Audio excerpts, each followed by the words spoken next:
అంటే చిన్న పిల్లలు ఆ టైపే అలిగిపోతాడు, అలుగుతాడు వేగంగా. మా ముగ్గురులో అలుగుతాడు వాడే. అవును.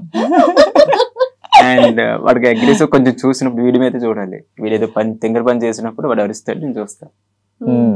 నేనేం చేస్తానంటే కొంచెం నాకు ఎంటర్టైన్మెంట్ కావాలి, అయి నీకు ఏంట్రా ఈడు అనగానే మరి ఇంకా ఎడిట్ అవుతాడు, ఇంకా రెచ్చిపోతాడు. అది నిజం అబద్ధం కాదు, సెకండ్ రియాక్ట్ అయిపోతాడు. అసలు అక్కడ వీడు అయిపోయింది కదరా వదిలేయండిరా. అయ్యో పాపం అందరికన్నా గుడ్ పర్సన్. గుడ్ పర్సన్ అంటే భరిస్తాడు, ఓపిక ఉంటది మనోడికి, పేషెన్స్. అంటే ఓన్లీ ఇక్కడైనా రియల్ లైఫ్ లో కూడా పేషెన్స్ ఎక్కువ. ఇంకా ఫ్లైట్ ఇంకా 10 minutes లో ఉన్నా సరే ఇక్కడ కూర్చొని ఏదో ఒకటి చేస్తాడు, వెళ్దాం ఫ్రీగా వెళ్దాం, టెన్షన్ ఉండదు, ఏది ఉండదు. Basic tension. ఇంకా ఇంటర్వ్యూ ఉన్నా సరే ఏది ఉన్నా సరే కింద మేకప్ అయ్యి వస్తాడు.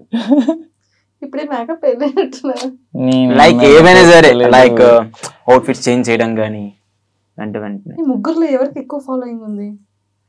ఆబ్వియస్ ప్రెజెంట్ చూసుకుంటే మన డెమోన్ పవన్ కే ఉంటది.